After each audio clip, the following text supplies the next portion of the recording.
Vous voulez donner un coup de pouce à notre chaîne? C'est facile. Le lien pour devenir un soutien sur Patreon se trouve dans la description. Abonnez-vous à notre chaîne, aimez et partagez nos vidéos avec vos amis, et laissez votre commentaire. Avec ces actions, vous nous aidez beaucoup à diffuser la parole de Dieu.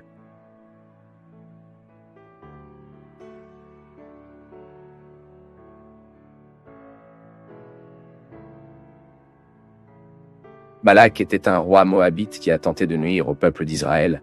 Il est devenu connu dans l'histoire biblique pour avoir embauché Balaam pour maudire les Israélites. Balak a vécu au moment où Israël a été dans la péninsule du Sinaï, après avoir quitté l'Égypte vers la terre promise. Et dans cette vidéo, vous saurez l'histoire vraie de Balak dans la Bible. La Bible dit que face aux réalisations d'Israël tout au long de son chemin, Balak avait peur. Le peuple hébreu venait de vaincre les royaumes de Séhom et Og des Amorites.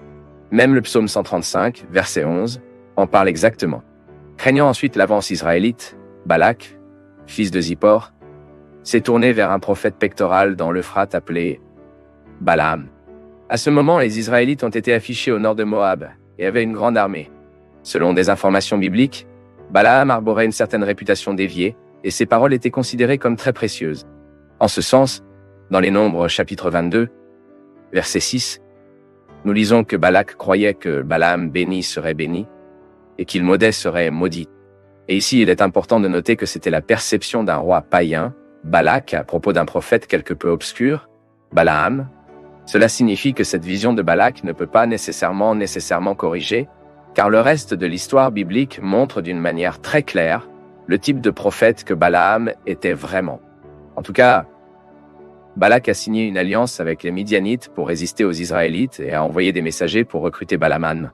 Et à cause de la proposition de Balaam, Balaam est allé consulter le Seigneur et a entendu parler de lui qu'il ne devait pas maudire le peuple d'Israël.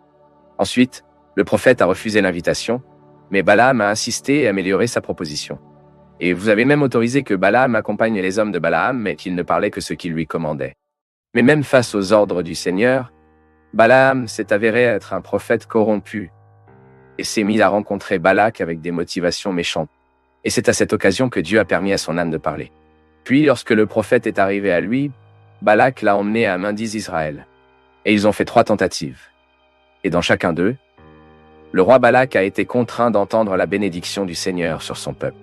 Et cet épisode, bien sûr, a laissé Balak extrêmement ennuyé, alors que nous lisons entre les chapitres 23 et 24 du livre des Nombres une coupe très claire de cette irritation du roi Balak, peut être vue dans les versets 10 et 11 du chapitre 24, où le texte biblique dit alors la colère de Balak s'est allumée contre Balaam et a battu ses paumes. Et Balak a dit à Balaam, pour maudire mes ennemis que je vous ai appelés, mais maintenant 3 fois les ont entièrement bénis. Maintenant donc il s'enfuit chez vous. Il a dit qu'il vous honorerait beaucoup. Mais voici, le Seigneur vous a privé de cet honneur. Et puis, quand il a vu qu'il ne pouvait pas atteindre ses buts avec Balaam, Balak s'est rendu à Moab. Mais bien qu'il n'ait pas réussi dans son plan pour apporter une malédiction sur Israël avec Balaam, le roi Balak indirectement a réussi à nuire au peuple d'Israël. En effet, après l'épisode impliquant le prophète corrompu, la Bible dit que les Israélites ont commencé à se prostituer avec les femmes moabites. Les Moabites et les Midianites, provoqués par Balaam, ont cherché à corrompre le peuple d'Israël par l'idolâtrie et l'immoralité. Et comme ils n'ont pas empêché les Israélites par une confrontation directe, ils ont essayé de les neutraliser à travers un mélange qui les a émus de l'alliance avec Dieu. Et le Nouveau Testament montre clairement que Balak a également été impliqué dans cette corruption d'Israël. Après tout, il était le roi moabite à l'époque. Et c'est pourquoi Balak est rappelé dans le livre de l'Apocalypse en tant que personne qui a suivi l'enseignement de Balaam et a jeté des trébuches devant les enfants d'Israël afin qu'ils puissent s'impliquer dans l'idolâtrie et la prostitution. Par conséquent, le roi Balak sert de figure de tous ceux qui essaient de se lever contre le peuple de Dieu, utilisant de faux enseignements afin de le conduire au péché. Donc, en ce sens, malheureusement, ces jours-ci, il y a beaucoup de gens comme Balak dispersés. Et si vous aimiez savoir qui était le roi Balak selon la Bible, partagez cette vidéo avec les autres et laissez également votre commentaire. Dites-nous si, malheureusement, vous avez déjà rencontré quelqu'un qui avait le même genre d'intention de Balak. Autrement dit, quelqu'un a motivé à maudire et à nuire au peuple de Dieu.